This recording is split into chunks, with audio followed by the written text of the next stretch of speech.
Hi, my name is Dariusz Stasiak. I am an academic teacher at the University of Life Sciences in Lublin in Poland.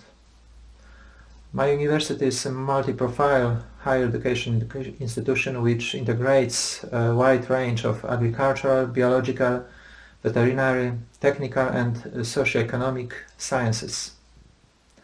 The Webinar is a part of a project implemented by the European Bank of Reconstruction and Development and the Sumy National Agricultural University in Ukraine. The subject of the project is upgrading vocational skills in Ukraine's meat processing sector.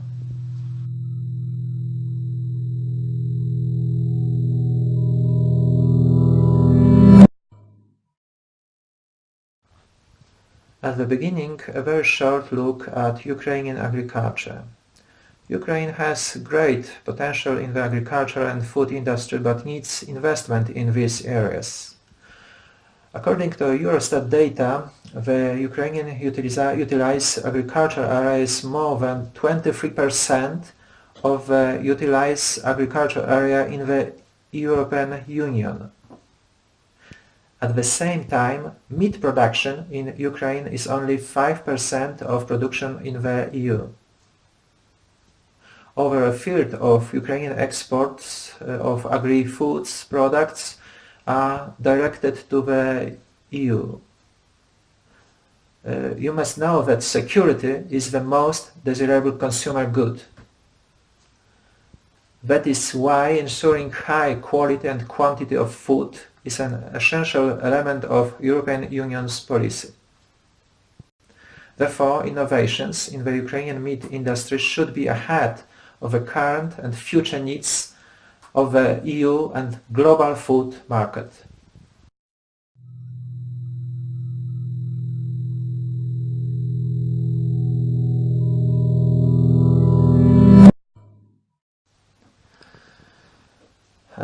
You must know that education is the most powerful tool for changing the world. The education in engineering begins in theories and progressing to the application of learned theories. Different methods exist in engineering teaching and learning process. Teaching can be done in many ways, giving lectures, discussions, demonstrations and trainings, especially in cooperation with enterprises. Learning by a student happens in many ways by seeing and hearing, acting and memorizing, especially when realizing projects using and extending the knowledge and vocational skill. Projects can be implemented in cooperation with local small and medium-sized meat factories which usually have different product, technological and system needs.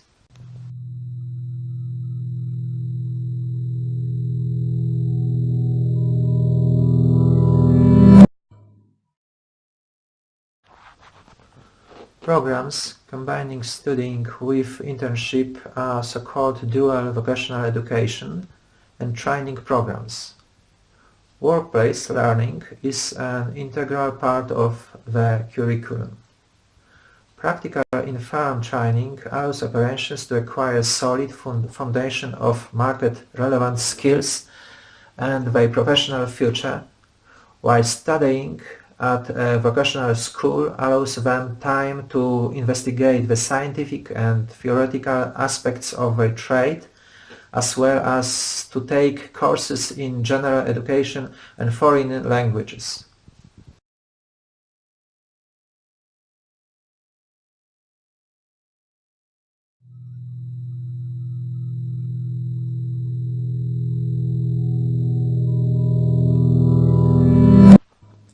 Internships allow participation at a specific practical training at an enterprise, specific operational practical tasks at an enterprise, project-oriented work to facilitate independent work, learning soft skills at the culture work. In effect, the student combines current academic knowledge with actual practical experience.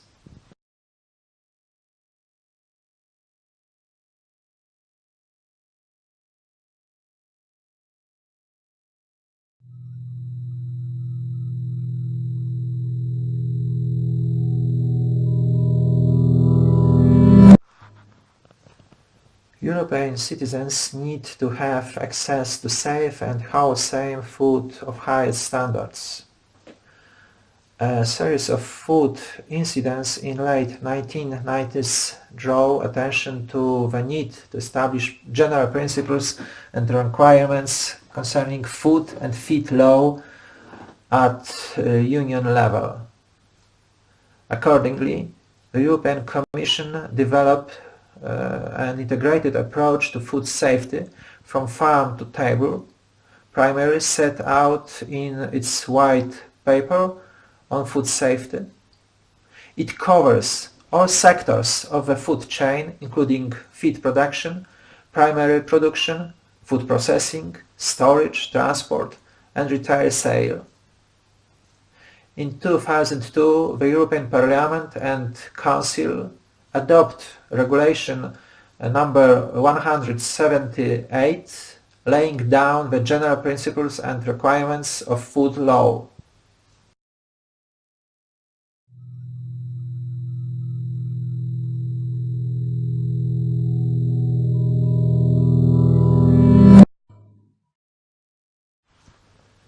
The Regulation number 178 is the foundation of food safety. It lays down general principles, requirements and procedures that underpin decisions making in matters of food and feed safety, covering all stages of food and feed production and distribution. It also sets up an independent agency, the European Food Safety Authority, and the Rapid Alert System for Food and Feed.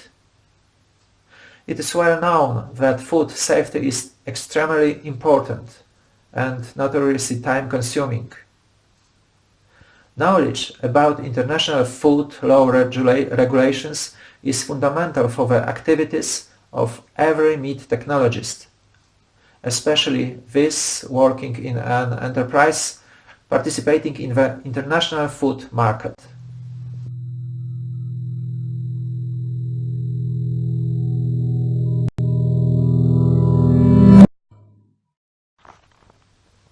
And that is why apprentices wishing to prepare well for work should constantly study the provisions of domestic and foreign food law.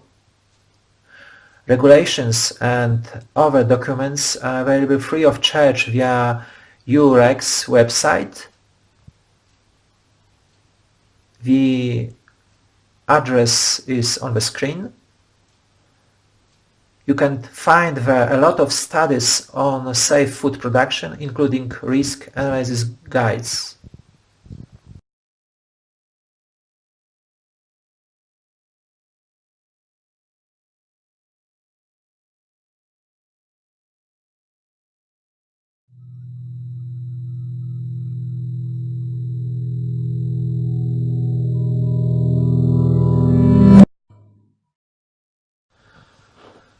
In addition to legal regulations, other standards should be known.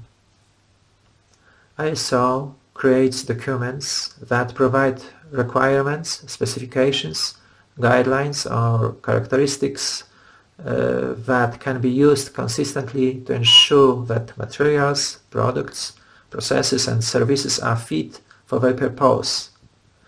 The Codex Alimentarius, or Food Code, is a collection of standards, guidelines, or codes of practice adopted by the Codex Alimentarius Commission. The Commission, also known as CIC, is the central part of the joint FAO-WHO Food Standards Program and was established by FAO and WHO to protect consumer health and promote fair practices in food trade. And the next, the global red meat standards is a scheme specifically developed for meat industry. Its cornerstone is product safety, focusing on critical areas affecting the maintenance of high meat safety requirements.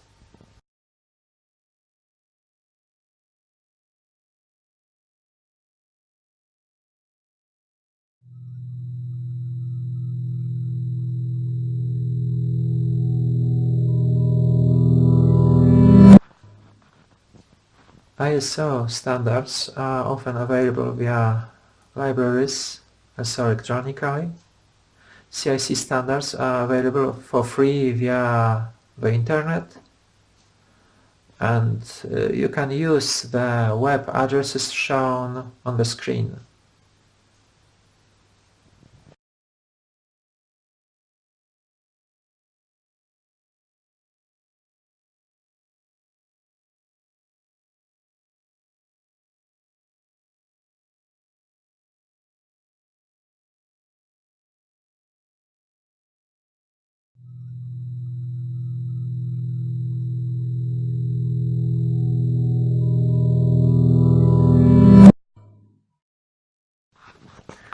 ISO standards indicate, among others, practical aspects of implementing food safety principles in food production. On the screen, we can see a fragment of the technical specification regarding the prerequisite programs on food manufacturing.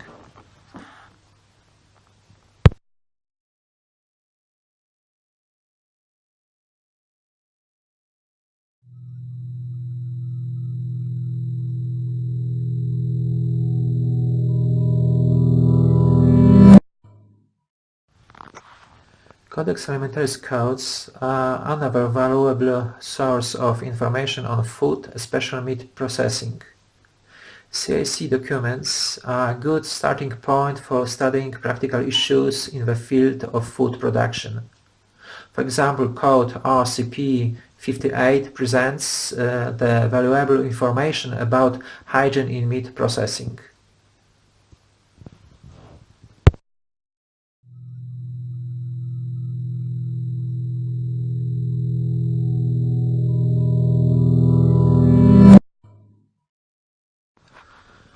And now we can see the practical effects of dual studying. Based on the previously mentioned documents, students prepare special works in the field of meat technology. They relate to product and technological innovations as well as quality management systems. Some documents are created in cooperation with small and medium enterprises and are implemented. And now the most important. A meat technologist, regardless of his professional skills and compulsory knowledge of current regulations, must be well versed in the trends set by science. This requires uninterrupted use of all available sources of scientific information. Access to the latest knowledge is primarily provided by industry and scientific magazines. For example, Meat Science, Food Science and Technology, and others.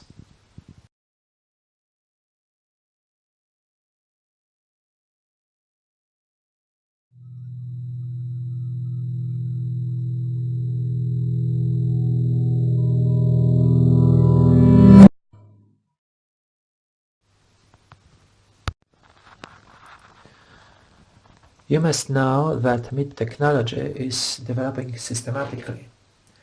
It is interesting to observe the key important technologies of the preceding decades. For example, back in the 50s, the canning technology was booming. In the 60s, meat quality was the focus area. The technological development accelerated in the 70s, and the slaughterhouses began to measure the carcass quality online. The knowledge of important factors in determining meat quality led to the development of carbon dioxide tuning in the 80s. In the 90s, much attention was drawn to animal handling, group stunning, and good animal welfare in terms of improved meat quality and higher yields. In the 2000s, time had come to effectively bring down the cost of production in the slaughterhouses, and a very extensive automation program was initiated. In the present decade, it is yet hard to nominate the key technology of the decade, but two areas attract very much attention. One is meat quality management, and the other is scanning by computer tomography.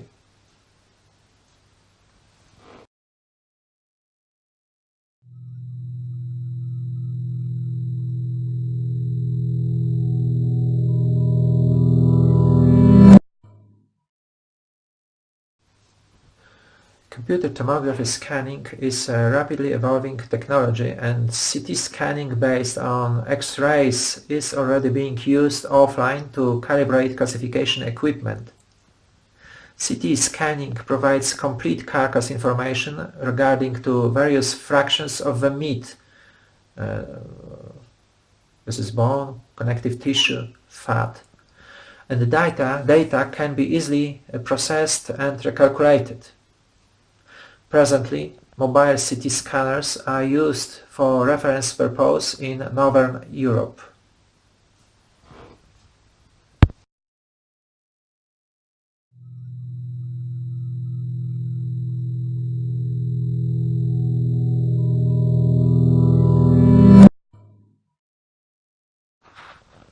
Environmental efficiency at the slaughterhouses is the next current trend. Global meat consumption is growing and is currently expected to grow further, but at different levels in different parts of the world. And that's why industry needs to provide more meat than it does today with the same input resources.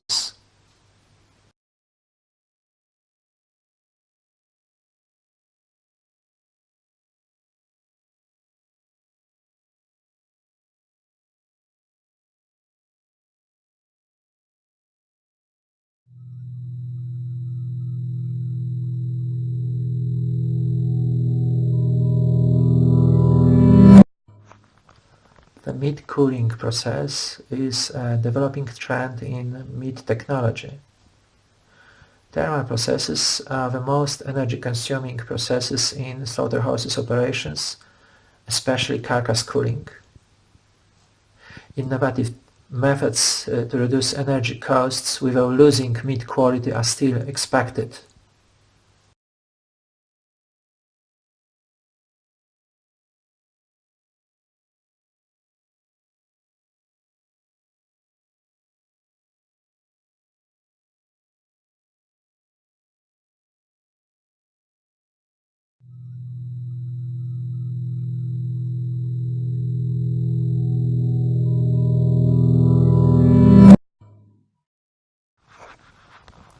For example, Christensen presents the principle of the stepwise chilling process as an alternative to the quick chill tunnel.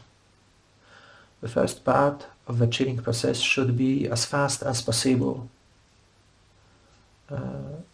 Besides reducing the chill loss, fast chilling can also reduce the rate of glycolysis and decline the pH value, which subsequently results in low drip loss and low risk of PSE in the fully aqueous meat.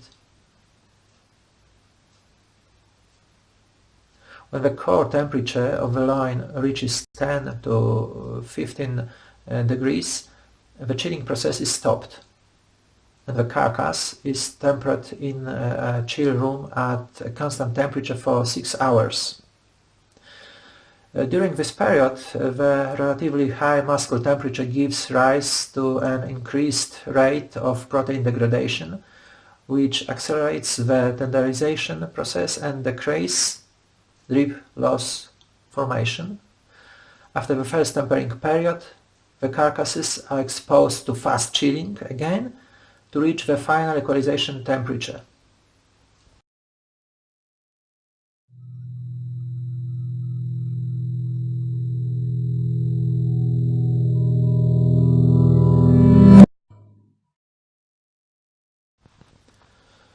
The results shown in table are from a trial where stepwise chilling was implemented at a commercial slaughterhouses with a tempering period of 6 hours at 10 degrees.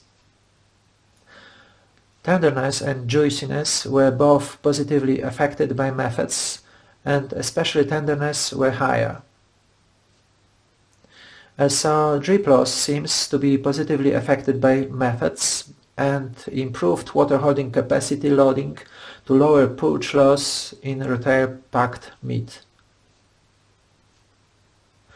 The quick chill tunnels, which currently are widely used for pig carcass chilling, result in evaporating of moisture from the carcass surface, which is removed by the use of an airflow around the carcass. The energy consumption using this technology increases exponentially with the chilling rate.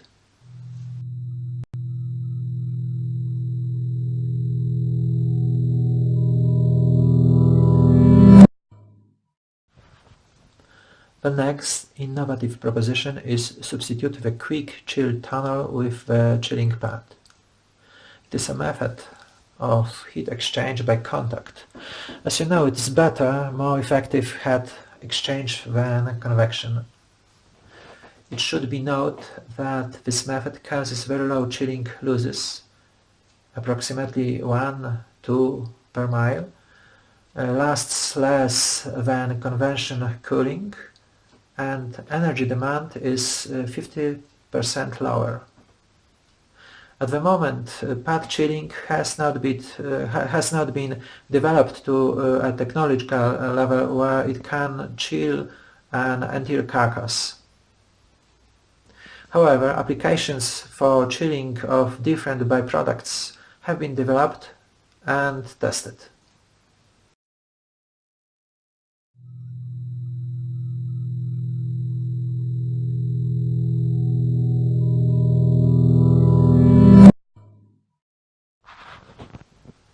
Further trends are related to heating. High-performance pressurization is becoming widespread within processed meat products, but it still introduces large unit costs and system is only semi-continuous.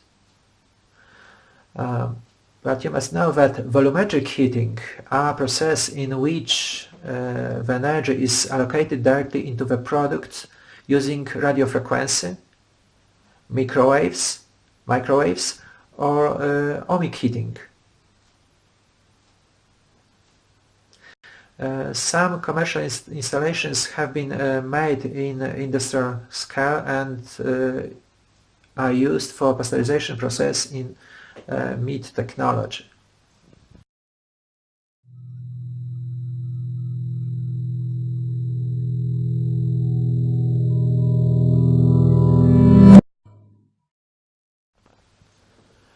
Radio frequency and microwaves have become industrially used for tempering equipment as an alternative to classical thawing process by air. Radio frequency gives greater penetration depths, decreases drip losses compared to air thawing, allows better control over product quality, and enables use of larger portions of frozen ingredients.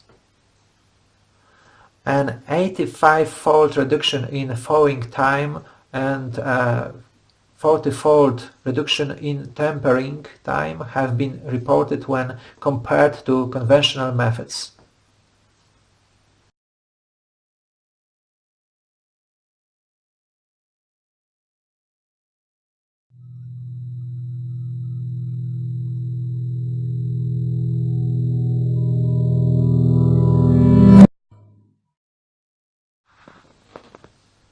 As I mentioned earlier, the technique of monitoring production line parameters is developing very dynamically.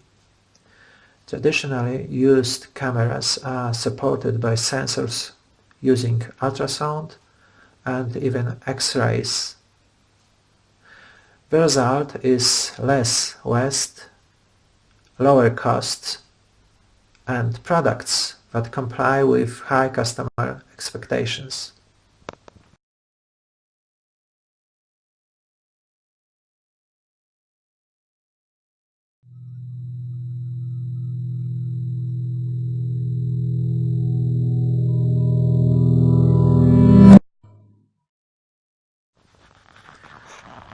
Animal welfare is highly related to meat quality and the overall productivity, and in particular in the Western world there is an increasing awareness about the subject. It is well known that slaughter animals can show stress responses during the day of slaughter, which may adversely affect the welfare of the animals and the meat quality. The high quality of meat is achieved by optimized transport equipment and gentle animal transportation. And the next, the driving and tuning system keeping pigs in small groups improve animal welfare, meat quality, productivity and working conditions as well. Technical development of the equipment taking into account the behavior of animals and animal welfare improved the handling of animals.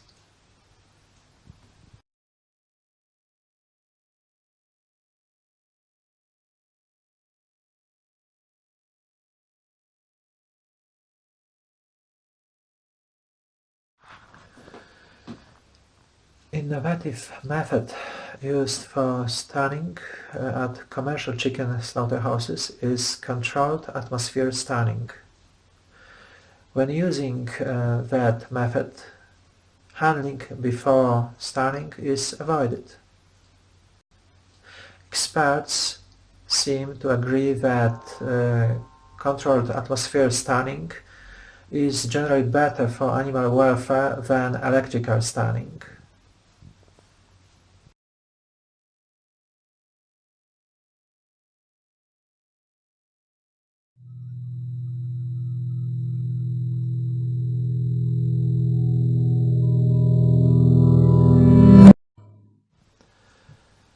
Meat is very complex and labile material and quality aspects attributable to it include freshness, safety, nutritional quality, convenience and integrity while also considering issues such as value for money, psychological, political, socio-economic and environmental aspects.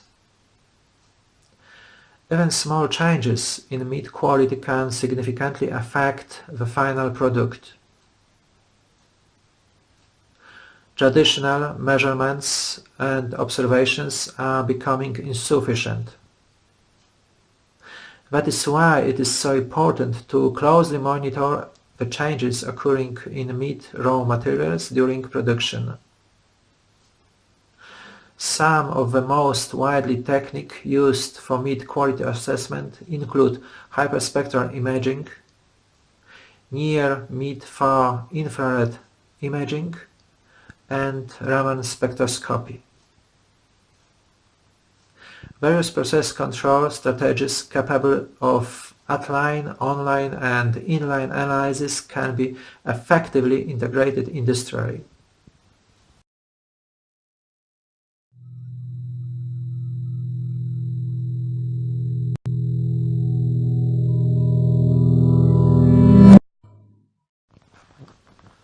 Hyperspectral imaging is one of the most efficient and advanced tools for non-destructive evaluation of meat properties.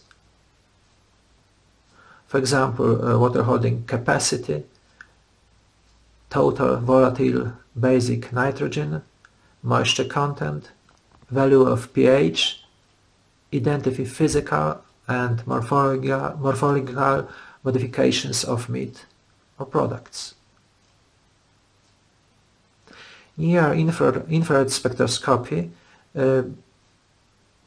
quality assessment techniques from the largest grouping of process analytical techniques and have found application within various meat, food and non-food sectors. And the last, Raman spectroscopy system is capable of providing both quantitative and qualitative measurements of meat and meat products.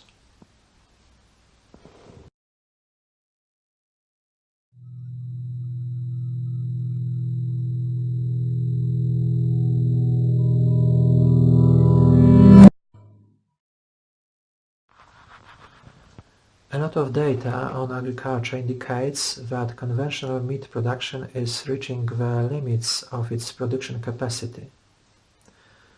The changing climate on Earth also creates problems,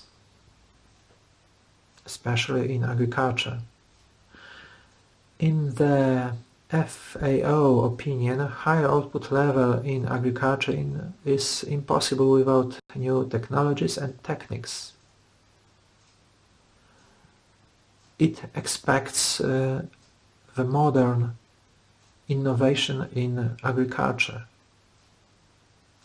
Agroecology, cloning and artificial meat may provide technologies and techniques which would provide the meat to food processing in a future. I think that it would be unrealistic to expect artificial meat to completely replace conventional meat due to the economy and consumer expectations. It is a future. But artificial meat is the most interesting topic for meat technology for many reasons mentioned earlier. It implements a quite new look on food safety and security.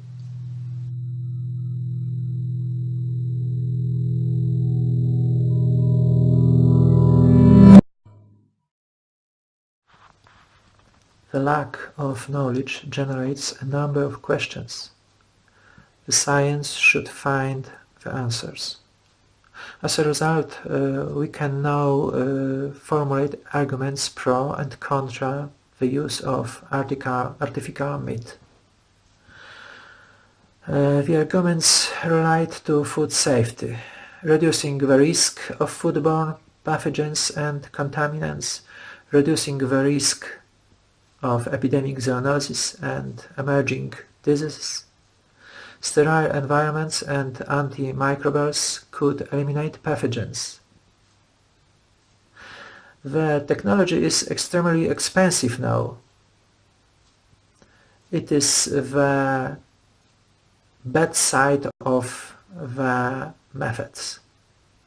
It exists in scientific laboratory only. And now the most important. Scientific data show that process of cell culture is never perfectly controlled. And now we can take a step back and repeat the questions about food safety. Therefore, optimizing meat technology is a better solution, I think. This in particular requires highly qualified personnel for the meat industry.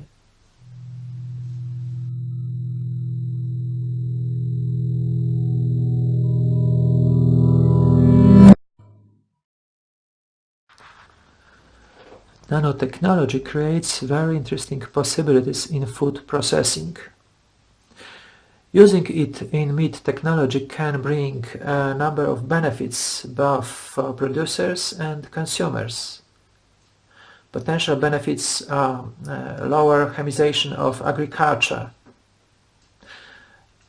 novel tastiness, I think about smell, taste, texture, hygienic meat processing.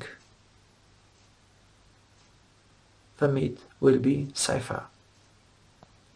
Maintenance of quality and freshness, extended shelf life of meat,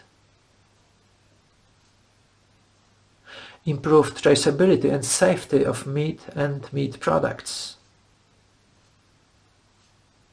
Traceability is a very important part of European law. Reduced use of preservatives and better dietary value. Nanotechnology is still developing. Knowledge about its use in meat technology is limited. This raises risks. For example, potential human health and safety hazard to both side workers and consumers. Potential harmful effect to the environment in short-term and long-term perspective.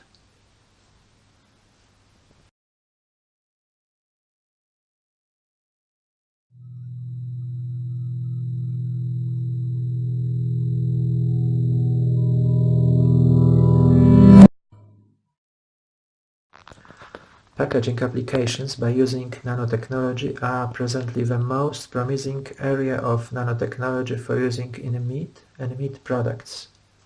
For example, gold nanoparticle incorporated enzymes are used for microbes detection.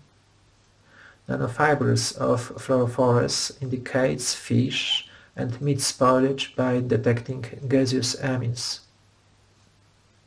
Meat-derived bioactive peptides, pro- and prebiotics inclusion in processed meat products. Fat-based nanoemulsions for antioxidant delivery. Nanosensors and nanotracers for meat biosecurity tracing. Nanostructured meat products with defined functions. Functional food. And question is, what will be more?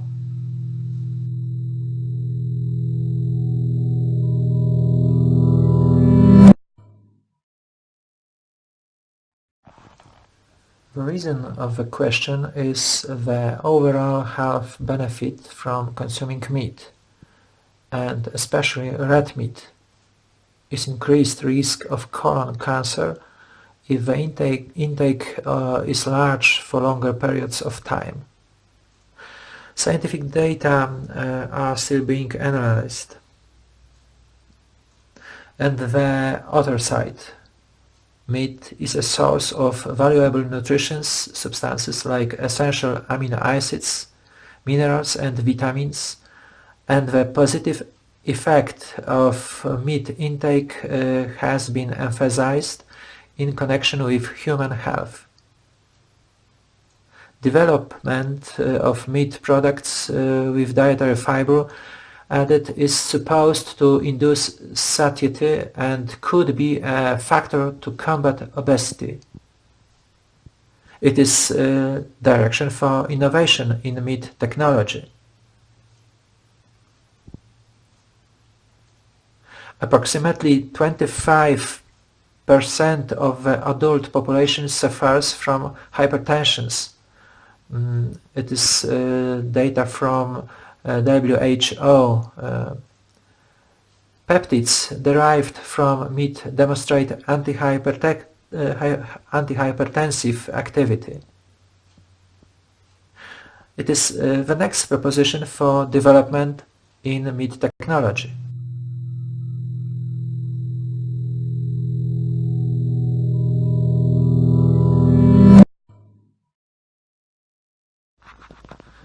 And the topic last but not least, functional meat products. Functional food is a food claimed to have an additional function by adding new ingredients or more of existing ingredients. Functional food may be designed to have physiological benefits and or reduce the risk of chronic disease beyond the basic nutritional functions and may be similar in appearance to conventional food and consumed as a part of a regular diet. Functional properties of meat products can be obtained by alternation of the composition of the carcass and or alternation of meat raw materials. Genetics still creates new possibilities. Functional properties can be obtained by decreasing of fat content in product, alternation of the fatty acid profile using vegetal fish oils, decreasing of cholesterol, decreasing of calories, decreasing of sodium content, and decreasing of nitrates. A special way is incorporation of functional ingredients like fiber and antioxidants from nature.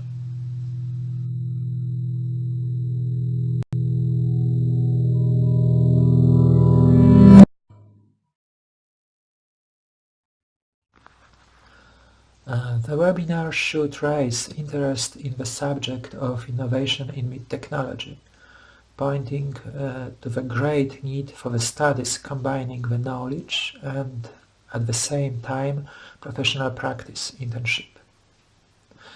That is why I proposed some questions for discussion or to think about the innovations in meat processing.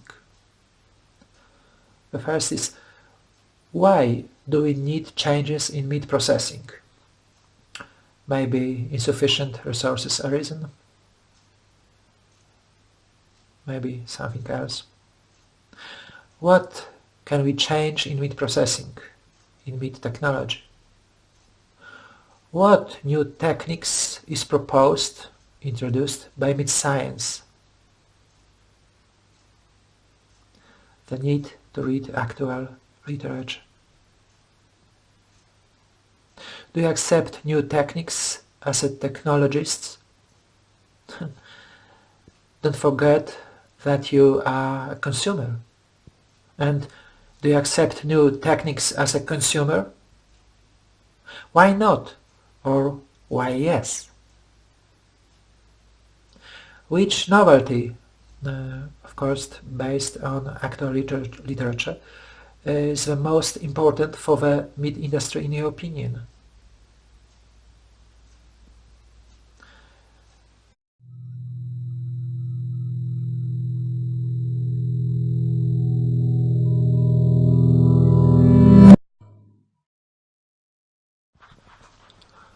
And the next, my proposal for discussion on innovation in meat processing are some phases. Do you see a solution to these problems?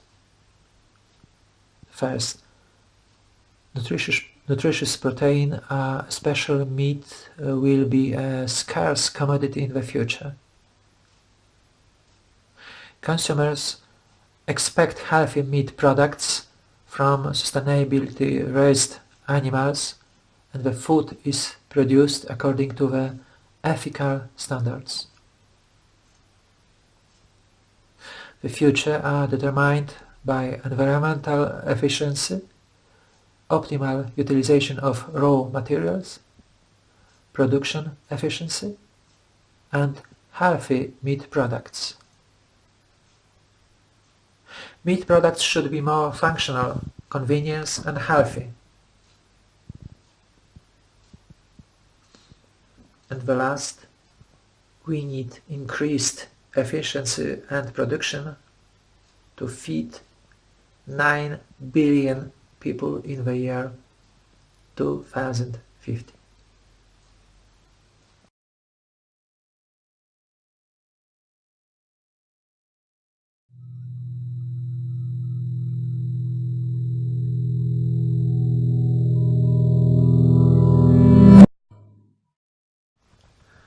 The list contains only the most important bibliographic information.